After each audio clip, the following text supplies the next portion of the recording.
Hey guys, तो आज ये मेरी पहली वीडियो YouTube पे है और आज की इस वीडियो में मैं आपको सिखाऊंगा कि आप बायस को बहुत ही सिंपल तरीके से कैसे फाइंड कर सकते हो। ठीक है।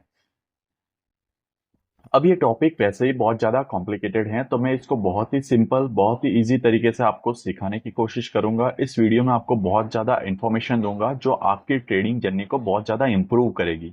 क्योंकि अगर आप ट्रेडर हैं, आप ट्रेडिंग करते हैं, तो बायस फाइंड करना बहुत ही ज्यादा जरूरी है। क्योंकि अगर आपको बायस पता होगा, आपको ये पता होगा कि प्राइस किस जगह से किस जगह तक जाने वाला है, तो आप कहीं पे भी उसी डायरेक्शन में एंट्री लेके अपने ट्रेड को प्रॉफिटेबल बना सकते हैं। बायस की जानकारी अगर आपको है तो आपके स्टॉप लॉस बहुत ही कम हिट होंगे और मोस्टली आपके ट्रेड प्रॉफिटेबल ही रहेंगे। अब ये मेरी पहली वीडियो है, तो मैंने पहले से ही कुछ चीजें लिख के रखी है ताकि आप लोगों को बहुत ही अच्छे से एक्सप्लेन कर सकूं।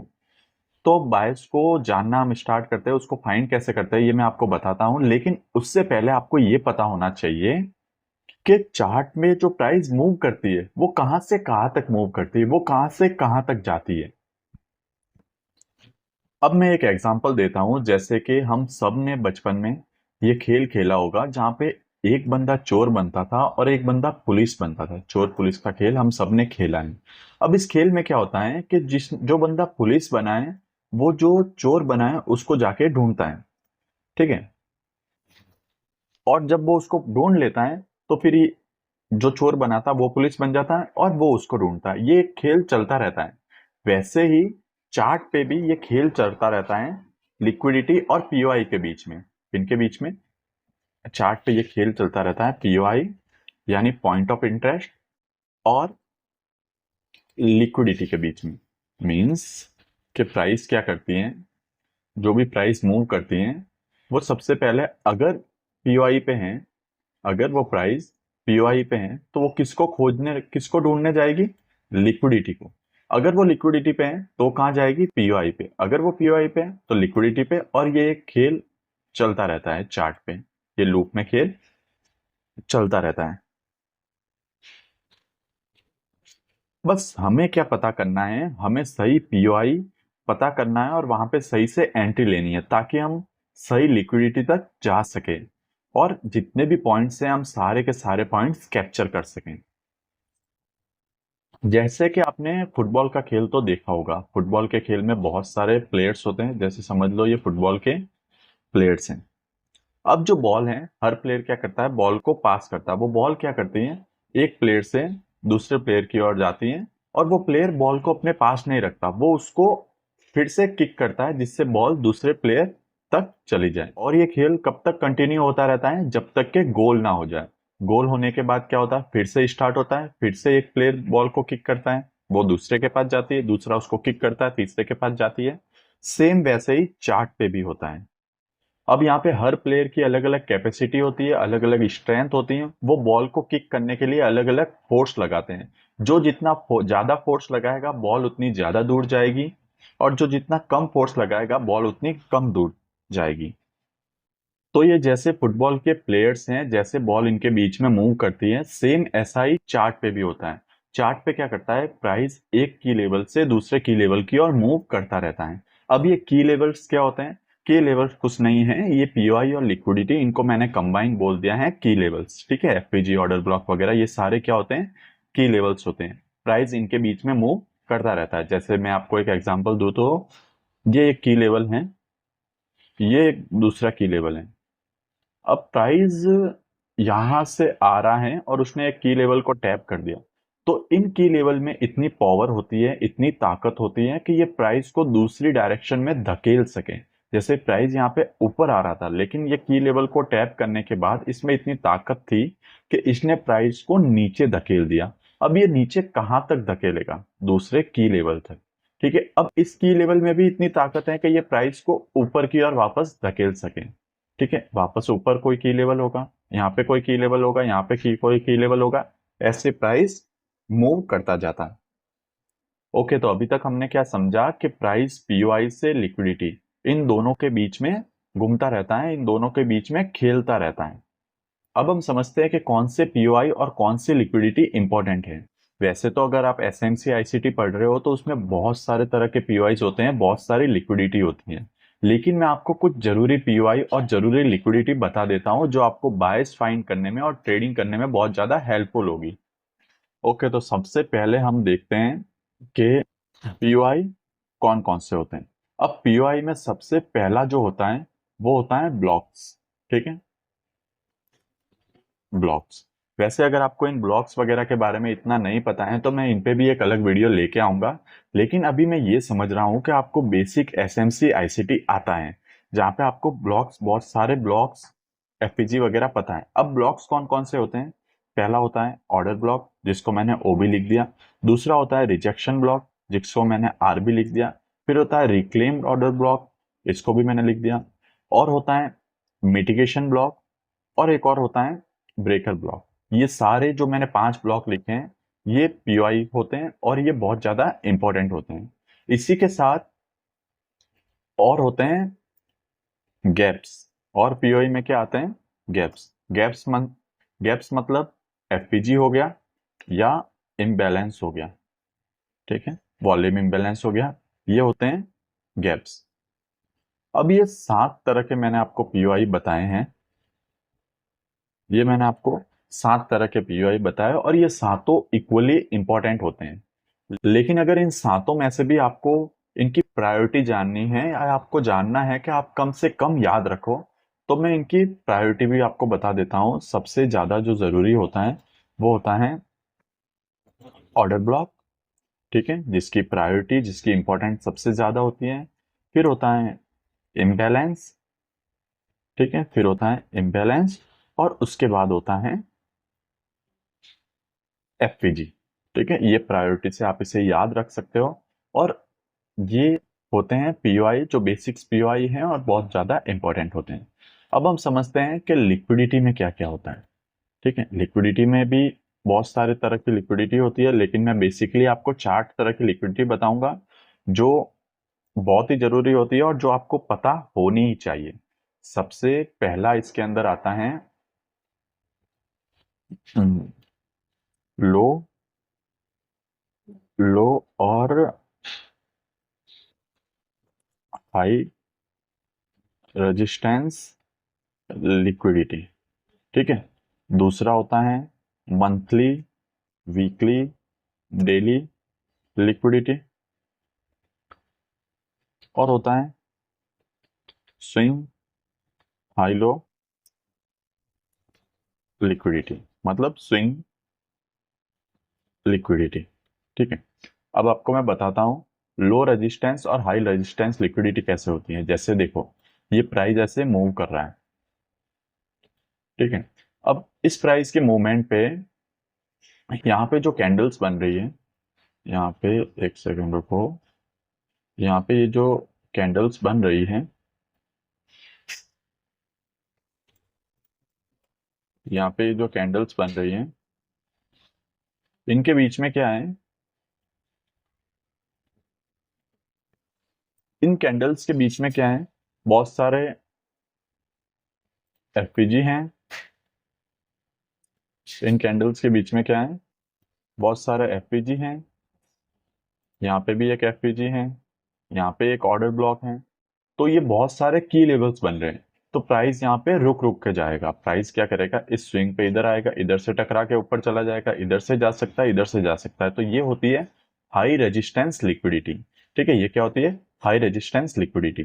और अगर कहीं पे प्राइस ऐसे हैं कि वो बिना एफपीजी, बिना ऑर्डर ब्लॉक के गया हुआ है, ठीक है, ऐसे मूव किया हुआ बिना एफपीजी, बिना ऑर्डर ब्लॉक के, तो ये होती है लो रेजिस्टेंस लिक्विडिटी। दूसरी लिक्विडिटी होती है monthly, weekly, daily liquidity. Monthly, weekly, daily liquidity मतलब जैसे समझ लो ये एक कैंडल है। अब ये जो कैंडल है ये मंथ की कैंडल है। तो इस मंथ की कैंडल के हाई पे इसकी हाई की लिक्विडिटी और इसकी लो की लिक्विडिटी, ये भी बहुत ज्यादा जरूरी है। अगर ये कैंडल वीक की है तो वीक की हाई लो की लिक्विडिटी, और अगर ये कैंडल डेली की है तो डेली की हाई और लो की लिक्विडिटी, ये हो गई। और एक और होती है स्विंग लिक्विडिटी। जैसे ये एक स्विंग बना हुआ है, तो इस स्विंग पे हाई पे भी लिक्विडिटी होती है। ठीक है, और इस स्विंग के लो पे भी लिक्विडिटी होती है। तो ये बेसिकली इतने तरह की लिक्विडिटी हैं, इतने तरह के पीओआईज हैं, ये आपको पता होना जरूरी है। और जब भी हम चार्ट को देखेंगे, सबसे पहले आपको प्राइस जहां पे चल रहा है उसके आसपास के सारे पीओआई मार्क करने हैं, उसके आसपास की सारी लिक्विडिटी मार्क करनी है, जिससे आपको बायस पता चलेंगे और आपको पता चलेगा कि प्राइस किस डायरेक्शन में जाना चाहता है। तो अब बायस को फाइंड करने के लिए हमें सबसे पहले जाना है मंथली टाइम फ्रेम पे। ठीक है, हमेशा मंथली टाइम फ्रेम पे से स्टार्ट करना है आपको। जब भी आप चार्ट को एनालाइज करते हैं, चार्ट को देखते हैं, तो एटलीस्ट 2 वीक में या हर मंथ में एक बार आपको मंथली चार्ट को ओपन करना ही चाहिए। ठीक है, मंथली चार्ट को ओपन करने से आपको पता चलेगा कि मंथली डायरेक्शन क्या है। तो अब मैं आपको हर एक एग्जांपल देता हूं, मंथली से आपके सामने चार्ट को एक्सप्लेन करता हूं कि कैसे आप मंथली से लोअर टाइम फ्रेम तक जाते हैं और कैसे आप बायस को फाइंड करते हैं। ठीक है, तो सबसे पहले स्टार्ट करते हैं मंथली टाइम फ्रेम से। तो ये मैंने गोल्ड का मंथ का चार्ट ओपन कर लिया है, हमें इस कहानी की शुरुआत मंथ से करनी है। ठीक है, अब मैंने आपको बताया था कि बायस फाइंड करने के लिए हमें या सारे पीओआईज पता होने चाहिए, सारी लिक्विडिटी पता होनी चाहिए। तो हम सबसे पहले मार्क करते हैं पीओआई। देखो अभी प्राइस यहाँ पे चल रहा है, इसके आसपास कौन से पीओआई है आप देखोगे तो यहाँ पे आपको दिखेगा एक ऑर्डर ब्लॉक। यहाँ पे क्या है, एक ऑर्डर ब्लॉक है,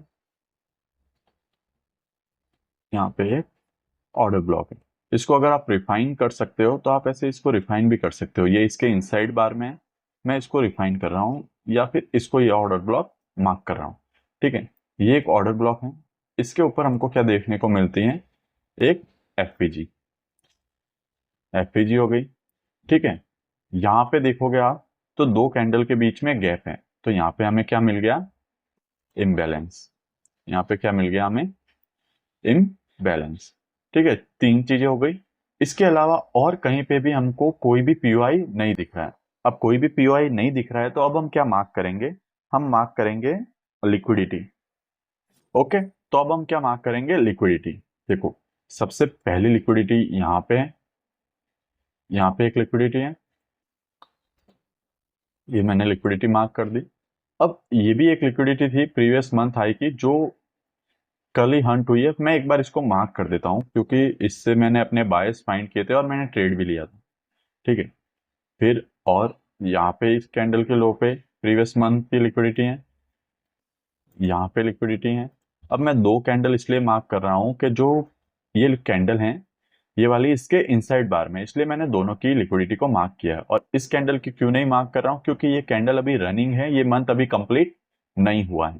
तो देखो कुल हमारे पास कितने लेवल्स आ गए, कितने की लेवल्स आ गए, 1 2 3 4 5 6 और 7, सात हमारे पास की लेवल्स है। अब मैं इनको नाम दे देता हूँ, इसको मैंने नाम दे दिया, इसको मैं नाम दे देता हूँ की लेवल 1। ठीक है, इसको मैंने नाम दे दिया की लेवल 1। इसको मैं दे देता हूँ, इस लिक्विडिटी को मैंने नाम दे दिया की लेवल 2। इस लिक्विडिटी को मैंने नाम दे दिया की लेवल 3।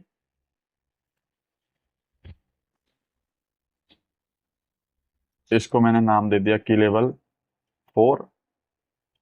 अब बचा ये पीवाई, इसको मैंने नाम दे दिया की लेवल 5।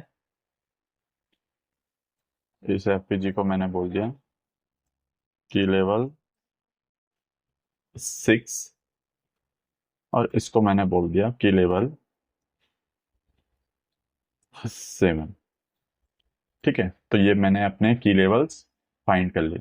अब आप देखोगे, अब मैं देखूंगा कि प्राइस ने की लेवल 2 को ले लिया है, जो कल ही लिया है।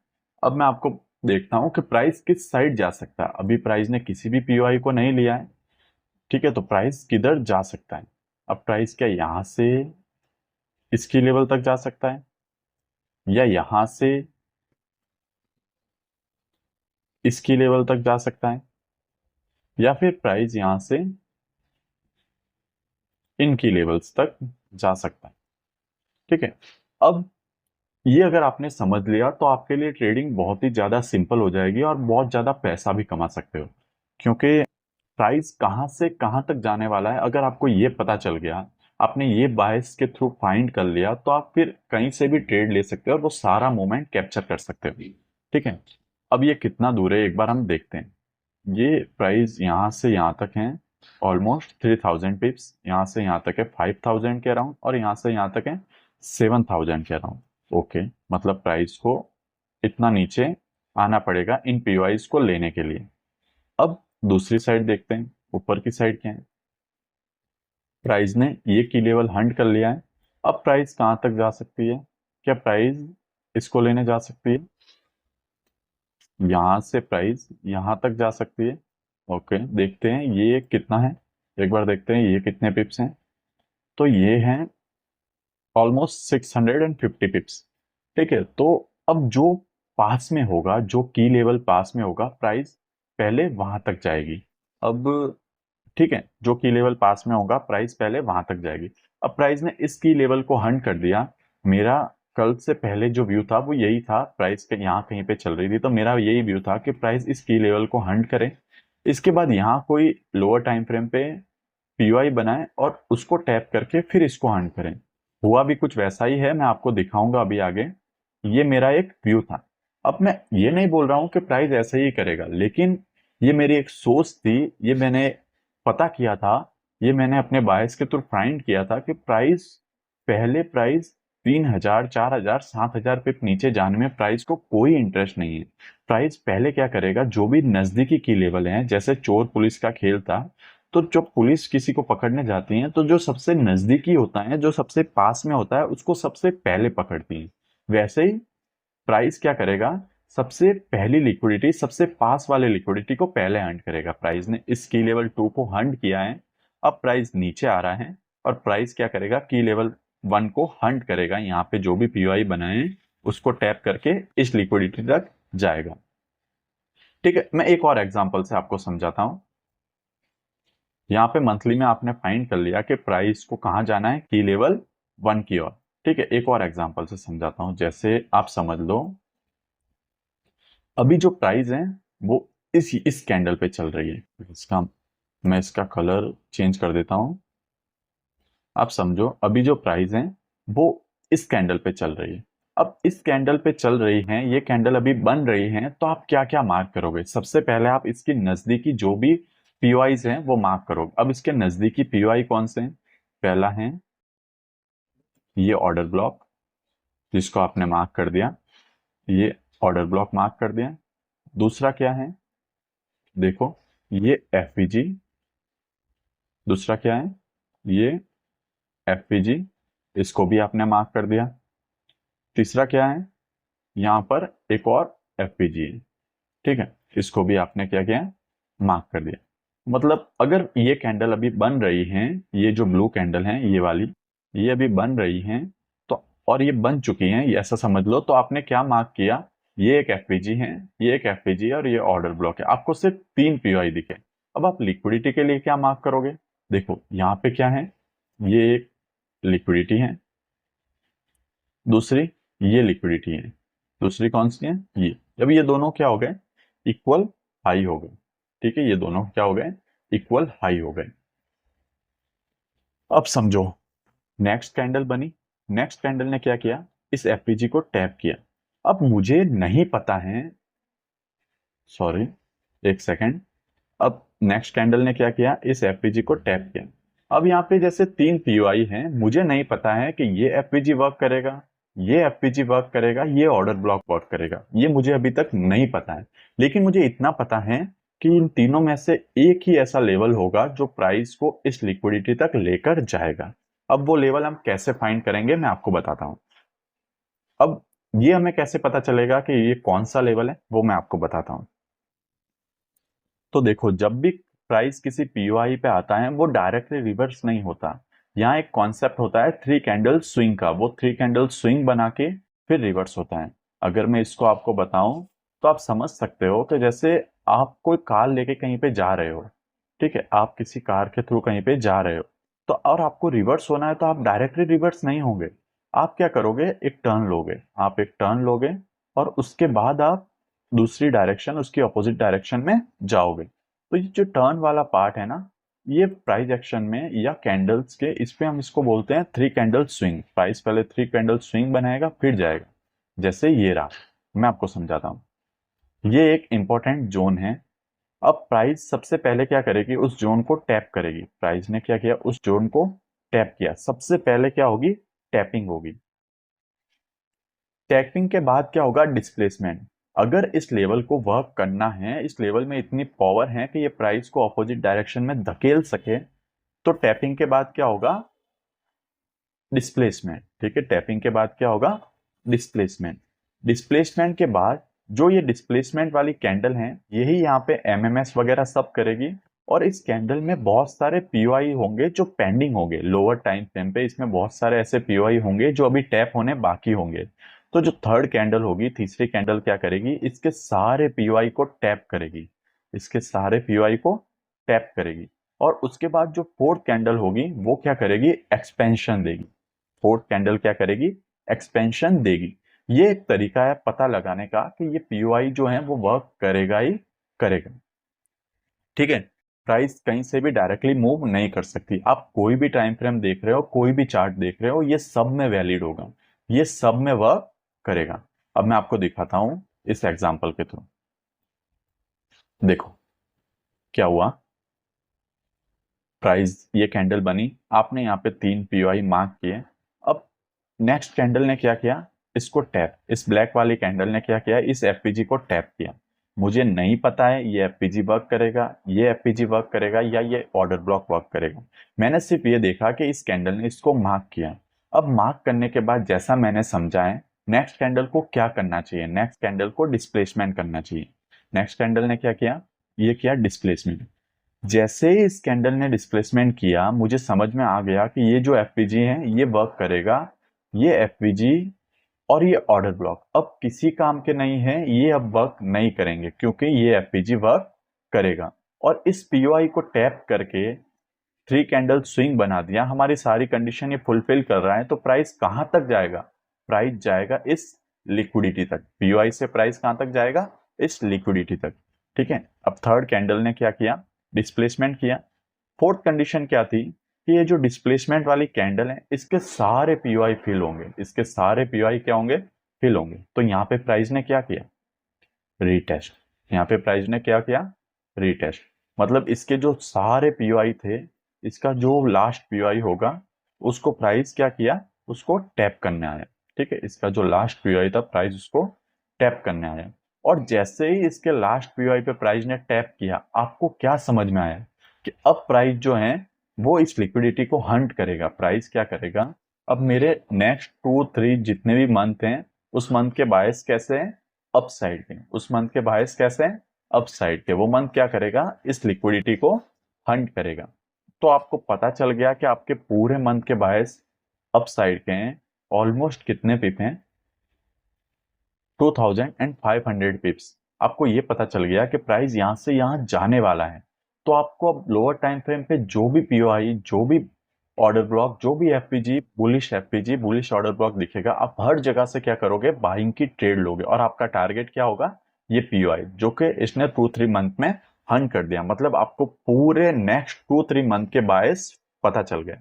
तो ये होता है मंथली के बायस को फाइंड करना। मंथली पे आप ऐसे चार्ट को समझ सकते हो, ऐसे देख सकते हो। ठीक है, अब मंथली बायस फाइंड करने के लिए सिर्फ इतनी चीजें नहीं होती। मंथ में या फिर 5 और 6 महीने में ऐसा होता है कि हमें कुछ और चीजों की भी जरूरत पड़ती है।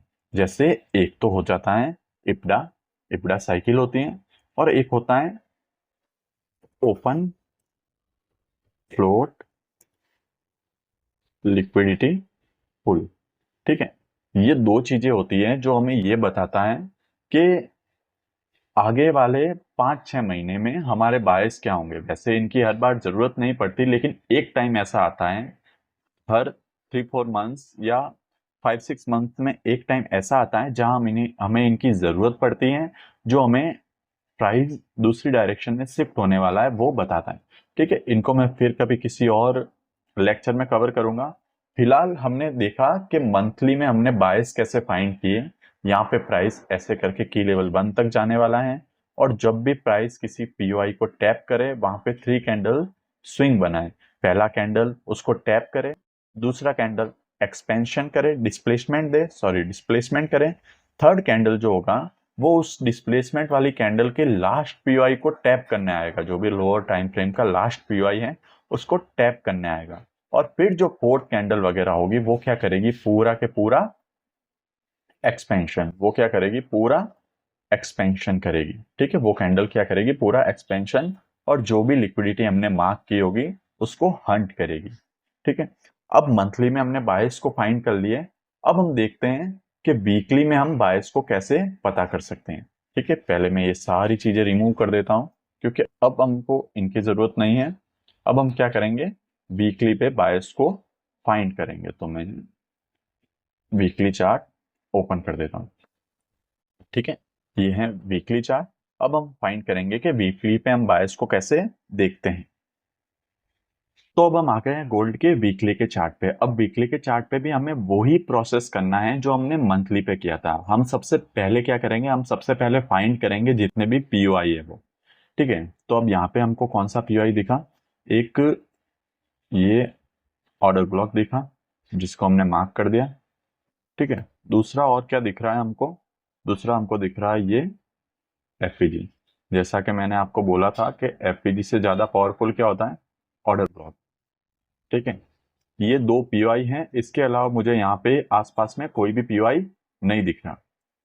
अब मैं मार्क करूंगा लिक्विडिटी। लिक्विडिटी कौन कौन सी थी, देखो, एक ये लिक्विडिटी थी जो कल ही एंट हुई है, ये लिक्विडिटी मैंने मार्क कर ली। दूसरी लिक्विडिटी कौन सी है, ये लिक्विडिटी मैंने मार्क कर ली। तीसरी लिक्विडिटी कौन सी है, इस वीक की लिक्विडिटी ये ले चुका है। कौन सी लिक्विडिटी एंट होनी बाकी है, इस वीक की लिक्विडिटी, और इस वीक की लिक्विडिटी। ये सारी चीजें अभी लेनी बाकी है। ठीक है, तो ये सारे जो की पॉइंट्स हैं ये मेरे लिए इंपॉर्टेंट की पॉइंट्स हैं। ये सारे में से कुछ भी हंट हो सकते हैं। अब जब देखो, मैं इनको भी की लेवल का नाम दे देता हूं। ये हो गया अपना की लेवल 1। ठीक है, ये हो गया मेरा की लेवल 2। ये हो गया की लेवल 3।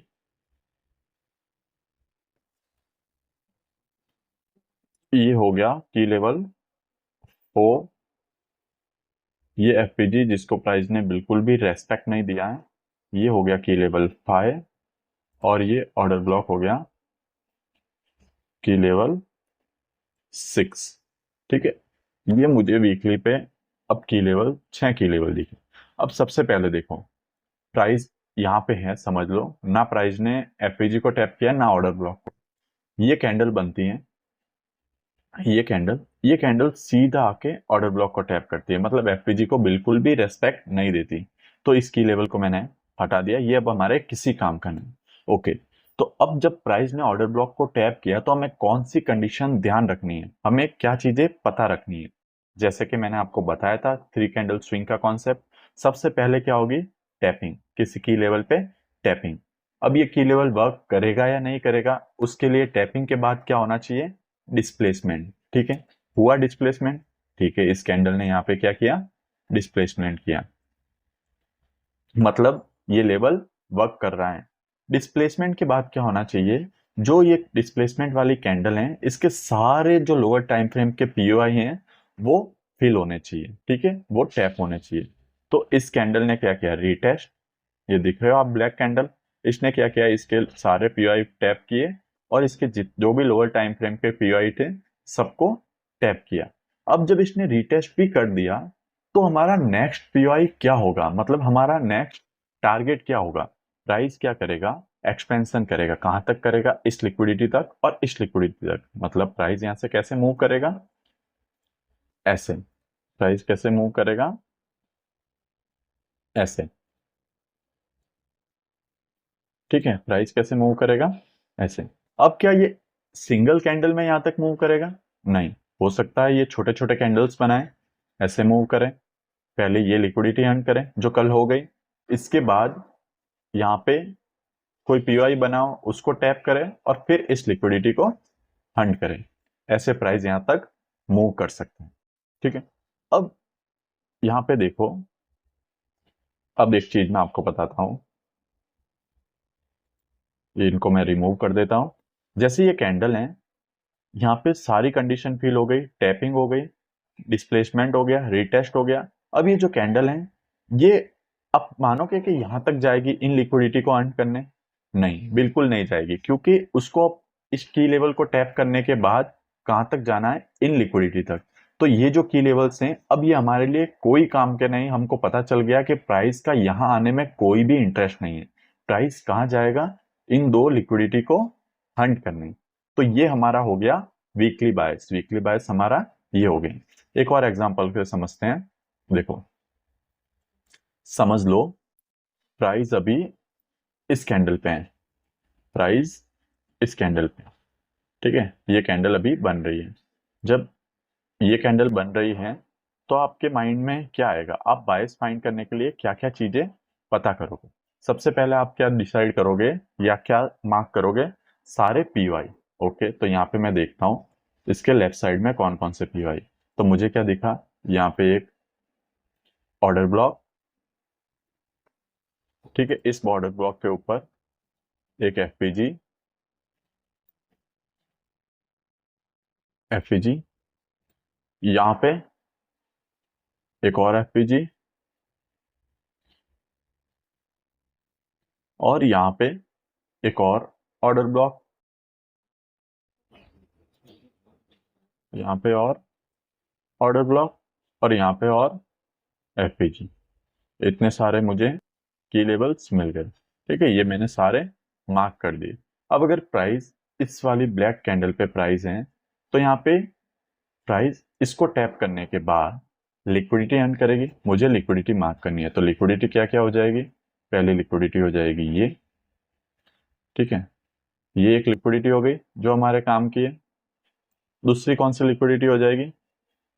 यहाँ पे सारी लिक्विडिटी अर्न हो गई है। दूसरी लिक्विडिटी हो जाएगी इस कैंडल की, ये लिक्विडिटी हो गई। इस कैंडल की पास में ये लिक्विडिटी हो गई, ये इतनी लिक्विडिटी हो गई। ठीक है, अब समझो, अब प्राइस को मैंने क्या किया? जिस भी प्राइस की लेवल को, जिस भी पीओआई को टैप करे, टैप करने के बाद क्या होना चाहिए? डिस्प्लेसमेंट होना चाहिए, डिस्प्लेसमेंट के बाद रीटेस्ट होना चाहिए। अब प्राइस ने इस एफपीजी पे ऐसा कुछ नहीं किया, तो इसको मैं मार्क कर लेता हूं। इस ऑर्डर ब्लॉक पे भी कुछ नहीं किया। इस एफपीजी, सबसे पहले इस एफपीजी को देखते हैं, इसको भी रेस्पेक्ट नहीं दिया। ओके, यहाँ पे टैप किया, अब इस ऑर्डर ब्लॉक को टैप किया। इस ऑर्डर ब्लॉक को टैप करने के बाद क्या होना चाहिए था? डिस्प्लेसमेंट होना चाहिए था, लेकिन प्राइस नीचे आ गया, मतलब इसको भी रेस्पेक्ट नहीं दी। ठीक है, फिर प्राइस ने इस एफपीजी को रेस्पेक्ट दिया। अब यहाँ पे ये एफपीजी वर्क क्यों किया? जब देखो यहाँ पे आप स्ट्रक्चर को समझो, प्राइस क्या कर रहा है? हायर हाई फॉर्म कर रहा है, हायर हाई फॉर्म कर रहा है, हायर हाई फॉर्म कर रहा है। तो ये क्या हुआ? ये बन गया आईडीएम। ये क्या बन गया? आईडीएम। जब भी प्राइस आईडीएम के बाद किसी पीओआई को टैप करता है, तो बहुत ही ज्यादा चांसेस होते हैं कि आईडीएम होने के बाद जो पहला पीओआई हो, प्राइस उसी को टैप करके भाग जाएगा। जब भी प्राइस आईडीएम करता है, तो आईडीएम करने के बाद बहुत ही हाई चांसेस होते हैं कि प्राइस क्या करेगा? जो पहला पीओआई है उसी को टैप करके भाग जाएगा। तो ऑर्डर ब्लॉक से ऊपर हमेशा एफपीजी होगा, तो उस कंडीशन में क्या होगा? प्राइस एफपीजी से ही भाग जाएगा। ठीक है, ये आपको समझ में आ गया। अब देखो, इस कैंडल ने एक पीओआई को टैप किया, एफपीजी को टैप किया। अब एफपीजी को टैप करने के बाद दूसरी कंडीशन क्या होनी चाहिए? प्राइस डिस्प्लेस करें। प्राइस ने डिस्प्लेसमेंट भी दिया, ठीक है। अब क्या होना चाहिए? ये जो डिस्प्लेसमेंट वाली कैंडल है, इसके सारे पीओआई लोअर टाइम फ्रेम पे टेस्ट होने चाहिए, मतलब रिटेस्ट यहाँ पे होना चाहिए। ये पूरा रिटेस्ट हुआ, ठीक है। अब देखो, यहाँ पे कोई लोअर टाइम फ्रेम का पीओआई होगा। अब प्राइस जब उस लास्ट पीओआई को टैप करेगा, तो क्या आपके माइंड में ये आएगा कि अब प्राइस जो है वो ऐसे नीचे मूव करेगा? ठीक है, क्या आपके माइंड में आएगा कि अब जो प्राइस है वो नीचे इन पीओआई को लेने जाएगा? नहीं, आपके माइंड में क्या आएगा कि प्राइस जो जाएगा वो इस लिक्विडिटी तक जाएगा, मतलब लिक्विडिटी ये लिक्विडिटी ये लिक्विडिटी और ये ऑर्डर ब्लॉक, ये हमारे अब किसी काम के नहीं है। प्राइस कहाँ जाएगा? प्राइस इस लिक्विडिटी को हंट करने जाएगा। तो वीकली के आपके बायस क्या हो जाएंगे, यहां से अपसाइड की ओर, जो कि कितने होते हैं, कितने पिप्स होते हैं? ऑलमोस्ट 2000 पिप्स। और यहां से आप जो भी ट्रेड लोगे वो अपसाइड की ट्रेड लोगे, और आपके लोअर टाइम फ्रेम के जो भी पीओआई होगे वहां से आपका माइंड में यही रहेगा कि मुझे इस लिक्विडिटी तक, अपसाइड तक बैठना है। तो ये पूरा एक्सपेंशन आप कैप्चर कर पाओगे। ठीक है, तो इस तरह से हमने वीकली बायस भी पता कर लिए। मैं इनको रिमूव कर देता हूं। अब हम फाइंड करेंगे डेली बायस। अब हम क्या फाइंड करेंगे? डेली बायस। इसके लिए मैं 1 डे के टाइम फ्रेम पे आ जाता हूँ। ठीक है, ये हो गया डेली का टाइम फ्रेम। ये सारी चीजें मैं रिमूव करता हूँ। ठीक है, मैं देख लेता हूँ। ठीक है, अब चलो डेली के टाइम फ्रेम पे देखो। सबसे पहले मैं यहाँ से आपको समझाता हूँ। ठीक है, यहाँ पे क्या हुआ था, यहाँ से आपको समझाता हूँ। यहाँ पे क्या हुआ था, अगर मैं यहाँ पे मार्क करूँ तो यहाँ पे एक था ऑर्डर ब्लॉक, एक ऑर्डर ब्लॉक था, और यहाँ पे आप देखोगे तो यहाँ पे भी एक ऑर्डर ब्लॉक था। भाई मैंने बताया कि पीओआई से लिक्विडिटी तक मार्केट जाएगा, तो यहाँ पे दो जगह पे ऑर्डर ब्लॉक था। अब मैं लिक्विडिटी मार्क करूं, और ये एक एफवीजी जिसको प्राइस ने रेस्पेक्ट नहीं दिया, तो मैं इसको मार्क नहीं कर रहा हूं। अगर मैं लिक्विडिटी मार्क करूं तो एक लिक्विडिटी थी यहाँ पे, एक लिक्विडिटी थी यहाँ पे, एक लिक्विडिटी थी, एक सेकंड, यहाँ पे एक लिक्विडिटी थी। ठीक है, यहाँ पे एक लिक्विडिटी थी, यहाँ पे एक लिक्विडिटी थी, यहाँ पे एक लिक्विडिटी थी,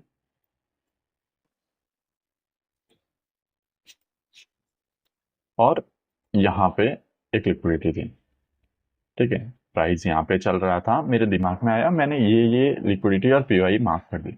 अब देखो, नीचे भी एक ऑर्डर ब्लॉक है, ऊपर भी एक ऑर्डर ब्लॉक है। मैंने आपको बोला था कि प्राइस किसी भी पीओआई को टैप करने के बाद लिक्विडिटी को लेने जाएगी। अब बहुत सारे लोग सोचेंगे कि ये ऑर्डर ब्लॉक को टैप करके इस लिक्विडिटी को लेने जाएगा। बहुत सारे लोग ऐसा भी सोचेंगे कि इस ऑर्डर ब्लॉक को टैप करके ये लिक्विडिटी को लेने जाएगा। तो ये जो कंफ्यूजन है ये कैसे दूर करें? तो ये दूर होगा 3 कैंडल स्विंग जो मैंने आपको बताया था उससे। देखो, ध्यान से देखो, ध्यान से देखो और समझो। प्राइस ने क्या किया, यहाँ पे पहले इस वाले कैंडल को समझते। इस कैंडल ने इस ऑर्डर ब्लॉक को टैप किया। ठीक है, ऑर्डर ब्लॉक को टैप किया। दूसरी कंडीशन क्या होनी चाहिए, ऑर्डर ब्लॉक को टैप करने के बाद प्राइस क्या देगा, डिस्प्लेसमेंट देगा। इस कैंडल ने ऊपर की साइड डिस्प्लेसमेंट दिया, डिस्प्लेसमेंट भी दिया। अब डिस्प्लेसमेंट के बाद क्या होना चाहिए, रीटेस्ट होना चाहिए। इस डिस्प्लेसमेंट वाली कैंडल के सारे पीओआई क्या करने चाहिए, फिल होने चाहिए। तो इस कैंडल ने रीटेस्ट किया, इसका जो भी लोअर टाइम फ्रेम पे पीओआई था उसको टैप किया, और अब क्या होगा, तीनों कंडीशन फिल हो गई। फिर क्या होना चाहिए, एक्सपेंशन। एक्सपेंशन कहां तक, ये लिक्विडिटी, जो भी नजदीकी लिक्विडिटी होगी। ठीक है, एक्सपेंशन कहां तक होना चाहिए, ये लिक्विडिटी, ये लिक्विडिटी, और फिर ये लिक्विडिटी। ठीक है, तो यहाँ पे ये सारी कंडीशन फिल हो रही थी। लेकिन वहीं अगर आप किसने इस ऑर्डर ब्लॉक को महत्व दिया हो, इस ऑर्डर ब्लॉक को से वो ये चाहता हो कि प्राइस यहां तक आए, ठीक है, ये भी वर्क कर सकता है। मुझे भी नहीं पता था कि ये ऑर्डर ब्लॉक वर्क करेगा, ये ऑर्डर ब्लॉक। ठीक है, तो यहां पे मुझे कैसे समझ में आया, सबसे पहले इस कैंडल ने इस ऑर्डर ब्लॉक को टैप किया। इस ऑर्डर ब्लॉक को टैप करने के बाद दूसरी कंडीशन क्या होनी चाहिए, प्राइस को देना चाहिए डिस्प्लेसमेंट। यहां से मतलब नेक्स्ट कैंडल को डिस्प्लेस करना था नीचे की साइड। ठीक है, इस ऑर्डर ब्लॉक का डिस्प्लेसमेंट कहां पे होता है, नीचे की साइड। अगर ये कैंडल नीचे की साइड डिस्प्लेस करती तो मेरे माइंड में आता कि अब अगली कैंडल इसके लास्ट पीआई को रिटेस्ट करके प्राइस इन लिक्विडिटी को लेने जाएगा। लेकिन ऐसा हुआ नहीं, तो ये कंफर्म हो गया कि प्राइस ऊपर की ओर ही जाएगा, और जो हमारे वीकली और मंथली बायस थे वो भी हमें किस डायरेक्शन में बता रहे थे, अपसाइड की डायरेक्शन में। ठीक है, तो प्राइस ने क्या किया, इस ऑर्डर ब्लॉक को ना रेस्पेक्ट देते हुए अपसाइड में ये लिक्विडिटी और ये लिक्विडिटी को हंट किया। अब प्राइस ने जब लिक्विडिटी को हंट किया है तो लिक्विडिटी हंट करने के बाद प्राइस क्या करेगा, फिर से किसी पीओआई पे आएगा। ठीक है, तो यहाँ पे प्राइस चल रहा है। अब मुझे कौन कौन से पीओआई दिख रहे हैं, देखो, एक ये ऑर्डर ब्लॉक दिख रहा है, एक ये ऑर्डर ब्लॉक हो गया। इस ऑर्डर ब्लॉक के ऊपर ये हो गई एफपीजी, ये क्या हो गई, एफपीजी, ये हो गई एफपीजी।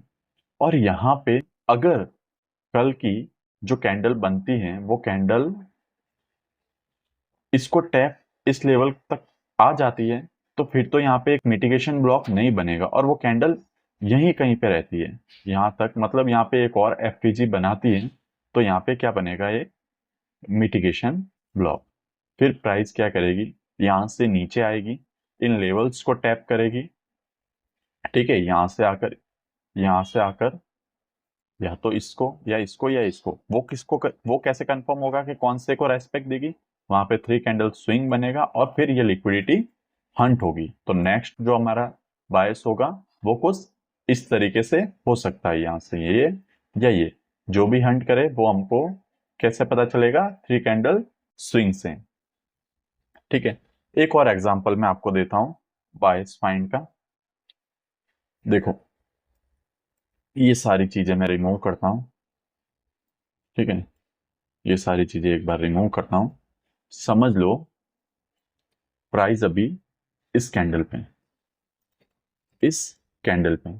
अब यहां पे मैं अगर मार्क करूं तो कौन कौन से होंगे मेरे पास जोन। सबसे पहला होगा एक ये पीओआई होगा जो क्या है, ऑर्डर ब्लॉक है।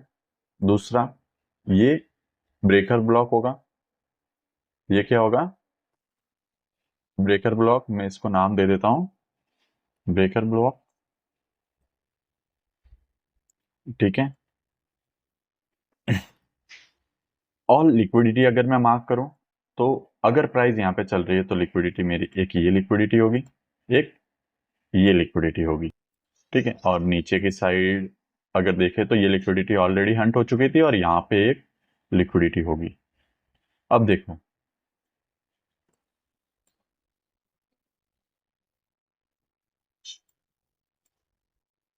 इस कैंडल ने इस ब्रेकर ब्लॉक को टैप किया, इस कैंडल ने ब्रेकर ब्लॉक को टैप किया। अब टैप करने के बाद अगली कंडीशन क्या होगी कि प्राइस जो होगी वो डिस्प्लेसमेंट दे। इस कैंडल ने डिस्प्लेसमेंट दिया, फिर आई होप आप समझ पा रहे होंगे, फिर क्या होगा, ये कैंडल इस डिस्प्लेसमेंट वाली कैंडल के सारे पीओआई को टेस्ट करेगी, सारे पीओआई को फिल करेगी। इसने सारे पीओआई को फिल किया और उसके बाद क्या होना चाहिए था, एक्सपेंशन कहां तक होना चाहिए था, नियरेस्ट लिक्विडिटी तक। मतलब ये कैसे बननी चाहिए थी, ऐसे प्राइस को बहुत ही फास्ट जाना चाहिए था, लेकिन यहाँ पे प्राइस क्या कर रहा है, धीरे धीरे धीरे धीरे ऊपर की ओर जा रहा है, बहुत सारे पीओआई बनाते हुए ऊपर की ओर जा रहा है। फाइनली ये लिक्विडिटी हंट हो चुकी है, ये लिक्विडिटी हंट होना बाकी है। ठीक है, प्राइस स्लो जाए कैसे भी जाए, लेकिन हमने जो डायरेक्शन फाइंड की थी प्राइस उसी डायरेक्शन में उसी जगह पे जा रहा है। मतलब हमने मंथली में भी देखा ये लिक्विडिटी हंट होने वाली है, वीकली में भी देखा यही लिक्विडिटी हंट होने वाली है और डेली में भी हम देख रहे हैं तो यही लिक्विडिटी हंट होने वाली है। ठीक है, तो इस तरह से हमारे बायस फाइंड होते हैं। आई होप मैंने आपको अच्छे से एक्सप्लेन किया हो। अब monthly time frame, weekly time frame और डेली टाइम फ्रेम, इन 3 टाइम फ्रेम पे हमको बायस फाइंड करने हैं और इससे जो लोअर टाइम फ्रेम है 4 आवर, 1 आवर, 30 मिनट, 15 मिनट, वहां पे हमको ट्रेड एग्जीक्यूट करना है, वहां पे हमको बायस फाइंड नहीं करना है। जैसे यहाँ पे हमारी रिवर्सल की सारी कंडीशन फुलफिल हो गई थी तो ये ऑर्डर ब्लॉक हमारे काम का नहीं था, ये लिक्विडिटी हमारे काम की नहीं थी। अब इस जगह पर मैं आपको दिखाता हूं, जैसे मैं चला गया 1 आवर टाइम फ्रेम में। अब 1 आवर टाइम फ्रेम में कैसे एंट्री बनती, ठीक है, 1 आवर टाइम फ्रेम में कैसे एंट्री बनती। ये जो कैंडल थी, इसने इसको टैप किया था, इस कैंडल ने इसको क्या किया था, डिस्प्लेसमेंट दिया था। मैंने क्या बोला था, जो भी डिस्प्लेसमेंट वाली कैंडल होगी उसी के अंदर आपका एमएमएस भी होगा। ये हमारा एमएसएस हो गया, मार्केट स्ट्रक्चर शिफ्ट हो गया। अब मार्केट स्ट्रक्चर शिफ्ट के बाद जो नेक्स्ट कैंडल होगी वो इस कैंडल के, इस जो डिस्प्लेसमेंट वाली कैंडल है इसके सारे पीओआई को फिल करेगी।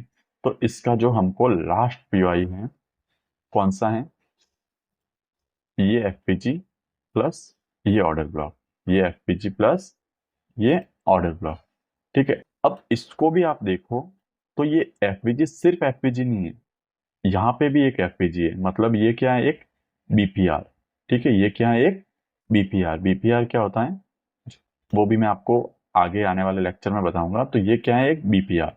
तो यहाँ से आप एंट्री बनाते हैं, सॉरी, यहाँ से आप एंट्री बनाते हैं, इसके नीचे आपका एसएल रखते हैं, और आपका टीपी कहाँ तक होता है, जो नियरेस्ट लिक्विडिटी, पहली लिक्विडिटी, आपको पता है नियरेस्ट पहली लिक्विडिटी कौन सी थी, यही थी। कितना हो रहा है, 1:38। ऐसे आप ट्रेड को कैप्चर कर सकते हो अगर आपको बायस पता हो, अगर आपको बायस फाइंड करने आते हो। अब मैं आपको डेली टाइम फ्रेम पे लेके चलता हूँ और बताता हूँ कि कभी कभी क्या होता है कि हमको पता नहीं होता कि हम किस जगह पर हैं। जैसे मैं इसको पूरा क्लीन करता हूँ, ये आपको एक लैग दिख रहा है, ये प्राइस ने ऐसे मूव किया, ये ऐसे मूव किया, ऐसे मूव किया, और ये ऐसे आ रहा है। अब आपको पता नहीं है, जैसे आप यहाँ पे कहीं चल रहे हो और आपको पता नहीं है कि आप किस जगह पे हो, प्राइस कैसे मूव करने वाला है, तो वहां पे आप डीलिंग रेंज का यूज कर सकते हो। डीलिंग रेंज मतलब आपने इस लेग के लो से मार्क किया, इस लेग के लो से, और इस लेग के हाई, बॉडी टू बॉडी आपने मार्क किया। बॉडी टू बॉडी मार्क करने के बाद आप क्या करोगे, इसका जो 0.6 और 0.7 का लेवल है उसको मार्क कर दोगे। उसको मार्क किया, मैं आपको डीलिंग रेंज की सेटिंग दिखा देता हूँ। ये डीलिंग रेंज की सेटिंग है, आप इसको स्क्रीनशॉट ले सकते हो और फिर बाद में आप अपने भी चार्ट पे लगा सकते हो, ठीक है। तो ये जोन हमको मिल गया। तो जब भी डीलिंग रेंज के 0.6 0.7 के लेवल को प्राइस टैप करता है तो उसके बाद प्राइस कहाँ जाता है, जो हाई होता है वहां तक जाता है। तो डीलिंग रेंज भी हमें यही बता रहा है कि इस हाई को, इस लिक्विडिटी को प्राइस अब लेने वाला है, ठीक है। तो ऐसे हम बायस को फाइंड कर सकते हैं। बायस आपको हमेशा हायर टाइम फ्रेम पे फाइंड करने हैं। मंथली से स्टार्ट करो, वीकली और डेली, ये सारे लेवल आपको पता होने चाहिए, सारे बायस आपके क्लियर होने चाहिए, और उसके बाद किसी भी लोअर टाइम फ्रेम पे जाके आप अपनी एंट्री को बना सकते हो, ठीक है। लोअर टाइम फ्रेम पे जाके आप अपनी एंट्री को बना सकते हो। एक और एंट्री मैं आपको एक्सप्लेन कर देता हूँ। जैसे ये है हमारा एक ऑर्डर ब्लॉक, ठीक है, हमने डेली पे यहाँ पे एक ऑर्डर ब्लॉक मार्क किया था, ये ऑर्डर ब्लॉक था। उसके बाद हमको पता था कि इसके बाद कौन सी लिक्विडिटी हंट होने वाली है, ये लिक्विडिटी। ऑर्डर ब्लॉक को टैप करके अगर प्राइस जाएगा तो कहाँ जाएगा, नियरेस्ट लिक्विडिटी तक। ये नियरेस्ट पहली लिक्विडिटी है, ठीक है। अब देखो ऑर्डर ब्लॉक पे पहली जो कैंडल है उसने टैप किया, हमको यहाँ पे कोई भी ट्रेड में इन्वॉल्व नहीं होना है जब प्राइस ने ऑर्डर ब्लॉक को टैप किया है। दूसरी कैंडल ने क्या किया, डिस्प्लेसमेंट दिया। हमको इस डिस्प्लेसमेंट वाली कैंडल में भी एंट्री नहीं लेनी है, हमको सिर्फ देखना है कि हाँ प्राइस ने डिस्प्लेसमेंट दिया है, मतलब ये ऑर्डर ब्लॉक है, ये वर्क कर सकता है, कर, मतलब ये जो ऑर्डर ब्लॉक है ये वर्क करेगा ही करेगा, ठीक है। अब हमको वेट करना है थर्ड कैंडल का, जो थर्ड कैंडल क्या करेगी, रीटेस्ट करने आएगी, इस डिस्प्लेसमेंट वाले कैंडल के लास्ट पीओआई को लेने आएगी, ठीक है। इस थर्ड कैंडल में हमको जाना है लोअर टाइम फ्रेम पे। मैं चला गया 1 आवर टाइम फ्रेम पे। एक सेकंड मैं आपको दिखा देता हूँ ये कौन सी कैंडल है। ये कैंडल है 10 जून की, 10 जून जो कैंडल आ रही है वो है। तो ठीक है, मैं चला जाता हूँ 1 आवर में। अब मैं 1 आवर में आ गया। देखो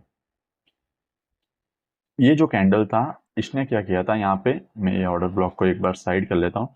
इस कैंडल ने डिस्प्लेसमेंट दिया था और ये कैंडल रिटेस्ट करने आ रही। ये कैंडल कहाँ तक रिटेस्ट करने आएगी, ये 1 आवर का मुझे लास्ट पीओआई, ठीक है। ये 1 आवर का मुझे क्या दिख रहा है, लास्ट पीओआई। तो अब जब मुझे पता है कि ये रिटेस्ट वाली कैंडल है, इसने इस प्रीवियस कैंडल के लास्ट पीओआई को टैप कर लिया है, तो यहाँ से मैं क्या करूंगा, यहाँ से मैं अपनी एंट्री बनाऊंगा और मेरा टीपी क्या होगा, जो नियरेस्ट लिक्विडिटी होगी, जो नियरेस्ट लिक्विडिटी होगी कितना, ऑलमोस्ट 1000 टिप, और 2-3 दिन तक मैं अपने ट्रेड को चलने दूंगा। अब जब आपके बायस ऐसे क्लियर होंगे तो आप यहाँ पे अब देखो लोअर टाइम फ्रेम पे ये भी एक ऑर्डर ब्लॉक है, ये भी एक ऑर्डर ब्लॉक है। आप इस ऑर्डर ब्लॉक से सेलिंग की ट्रेड नहीं लोगे, नहीं लोगे, ठीक है, आप इस ऑर्डर ब्लॉक से सेलिंग की ट्रेड नहीं लोगे, क्योंकि आपको पता है कि प्राइस ओवरऑल यहां तक जाने वाला है। तो जो भी सेलिंग के ऑर्डर ब्लॉक हैं आप उसको अवॉइड करोगे, और जो भी बीच बीच में आपको बाइंग के लेवल्स दिखेंगे, जैसे कि ये एक मिटिगेशन ब्लॉक हो गया, यहां से आप ट्रेड उठाओगे, यहाँ पे एक मिटिगेशन ब्लॉक हो गया, यहाँ से आप ट्रेड उठाओगे, और कहाँ तक अपना टीपी रखोगे, यहाँ तक। बीच बीच में आप और ट्रेड लेते रहोगे, जो मेन ट्रेड है आपका वो होल्ड है। तो इस तरह से आपके सारे बायस क्लियर हो जाएंगे, आप इस तरह से आप ट्रेड ले सकते हो, इस तरह से आप एंट्री बना सकते हो लोअर टाइम फ्रेम में जाके, और बहुत ही ईजी हो जाएगी आपके लिए ट्रेडिंग। अगर आपको ये पता है कि बायस किस डायरेक्शन में है, मार्केट किस डायरेक्शन में जाना चाहता है, आप इजीली 1000 पिप्स वहां पे कैप्चर कर सकते हो, ठीक है। और मैंने आपको बताया है कि जो भी डिस्प्लेसमेंट वाली कैंडल होती हैं वो लोअर टाइम फ्रेम पे मार्केट स्ट्रक्चर शिफ्ट कर देती हैं। तो जैसे देखो इस कैंडल ने भी यहाँ पे क्या कर दिया था, मार्केट स्ट्रक्चर शिफ्ट। तो आपको कैसे ट्रेड लेनी है आपको ये भी पता चल गया होगा। वैसे मैं इसको और डिटेल में अच्छे से एक्सप्लेन करूंगा कि आप एंट्री कैसे बना सकते हो, लेकिन फिलहाल ठीक है। तो आपको एंट्री कैसे लेनी है, पहले एक कैंडल को किसी भी पीओआई पे टैप होने देना है, दूसरा दूसरी कैंडल का वेट करना है कि वो डिस्प्लेसमेंट करे। अब जब डिस्प्लेसमेंट करेगी तो आपके माइंड में होना चाहिए कि जो डिस्प्लेसमेंट वाली कैंडल है उसके लास्ट पीओआई, ठीक है, उसके लास्ट पीओआई तक रिटेस्ट हो, वहां से आपको एंट्री लेनी है, और जो भी नियरेस्ट लिक्विडिटी है वहां तक आप अपना टीपी रख सकते हो। तो ऐसे आपको बायस फाइंड करने हैं और लोअर टाइम फ्रेम में एंट्री लेनी है। तो इस तरीके से आप अपने बायस को फाइंड कर सकते हो। वैसे अभी जैसे पीओआई के लिए मैंने बहुत सारे आपको ऑर्डर ब्लॉक्स बताए, पीओआईज बताए, जैसे ऑर्डर ब्लॉक बताया, मिटिगेशन ब्लॉक बताया, रिजेक्शन ब्लॉक बताया, रिक्लेम ऑर्डर ब्लॉक बताया, ठीक है। इनके बारे में भी आपको जानना है तो कमेंट में मुझे ज़रूर बताना, मैं ये सारे ब्लॉक्स वगैरह भी आपको अच्छे से एक्सप्लेन कर दूंगा। फिलहाल के लिए इतना ही, मिलते हैं नेक्स्ट वीडियो में। चैनल को सब्सक्राइब कर देना, वीडियो को लाइक और शेयर भी जरूर करना।